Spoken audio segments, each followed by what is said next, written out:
وہ ایک عجیب سی رات تھی، مجھے سمجھ نہیں آ رہا تھا میں کیا کروں کیا نہ کروں۔ شادی کی پہلی رات تھی اور دلہن بنی بیٹھی میری بیوی نے کہا، خبردار مجھے ہاتھ مت لگانا ہے، میں کسی اور سے محبت کرتی ہوں، یہ زبردستی کی شادی ہوئی ہے، اور یاد رکھو تم کچھ بھی کر لو میری محبت نہ حاصل کر پاؤ گے، نہ میں تمہیں چاہوں بھی۔ اس کی آنکھوں میں آنسو تھے۔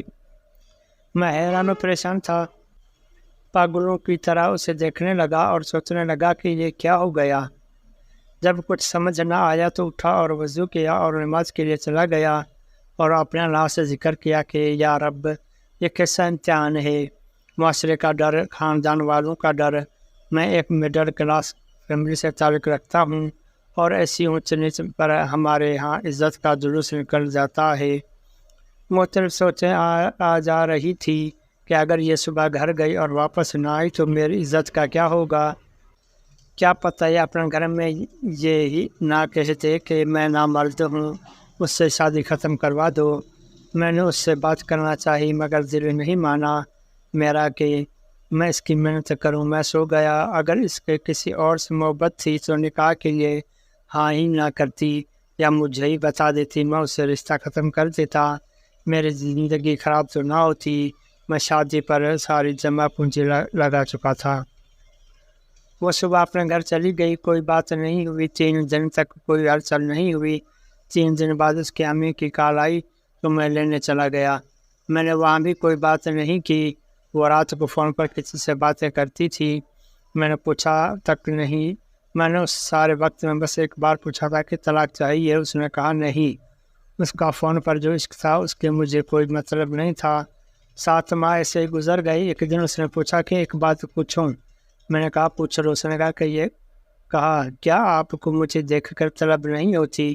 میں نے کہا 25 سال کنٹرول کر رکھا تھا، تو تجھے کیا لگتا اب نہیں رکھ سکتا؟ مگر آج بات کچھ اور تھی۔ میرے دوست نے مجھ سے کہا کہ تمہاری بیوی کسی اور مرد کے ساتھ کسی ہوٹل میں بیٹھی تھی۔ مجھے آج اس پر غصہ آ رہا تھا۔ میں نے اس کی عزت رکھی اور اس نے میری عزت نہ رکھی۔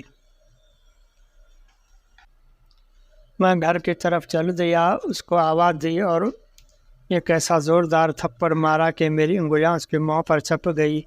اس کو کہا اب تم اپنا گھر جاؤ اور آج سے میری طرف سے آزاد ہو۔ طلاق چاہیے تو کہہ دینا، مگر میرے ساتھ میرے گھر میں نہیں رہ سکتی۔ وہ عورت آج بھی اپنے گھر رہے، طلاق نہیں مانگی اس نے۔ جس کے عشق میں وہ پاگل تھی اس نے اس کو اپنایا ہی نہیں اور بھاگ گیا۔ ایک دن روتے ہوئے اس کی کال آئی تھی کہ مجھے اپنے نام سے محروم نہ کرنا، بس پہلے ہی مجھے اپنے پاس جگہ نہ دو لیکن طلاق مت دینا، بس آخری خواہش پوری کر دو۔ میں نے اس کی خواہش کا احترام کیا، طلاق نہیں دی۔ اس کے بعد مجھے 3 سے 4 سال لگے خود کو نارمل انسان بنانے میں، عورت پر یقین کرنے میں کہ ہر عورت ایک جیسی نہیں ہوتی۔ پھر آخر میں نے دوسری عورت سے شادی کر لی۔ اب میرے 3 بچے ہیں۔ میری یہ والی بیوی بہت ہی نیک نکلی۔ پتہ نہیں وہ 2-3 سال جو میں نے حوصلے سے گزارے اس کی وجہ سے اللہ نے انعام کی صورت میں دیا کہ میں اب تھوڑی سی بھی ہمدردی کو بہت بڑی بات سمجھنے لگا تھا۔ میں ذرا سا بھی پریشان ہو جاؤں تو میری بیوی کو نیند اڑ جاتی ہے۔ اس کو مجھ سے عشق ہے اور بے انتہا عشق۔ ایک وہ پہلی عورت کہ یہ عورت میں تو وہی تھا وہی ہوں۔ میری پہلے والی بیوی اب پاگل ہو چکی ہے، میرے نام لکھ لکھ کر چومتی رہتی ہے اور گلی میں پھرتی رہتی ہے، اسے اپنے ہوش ہی نہیں رہی۔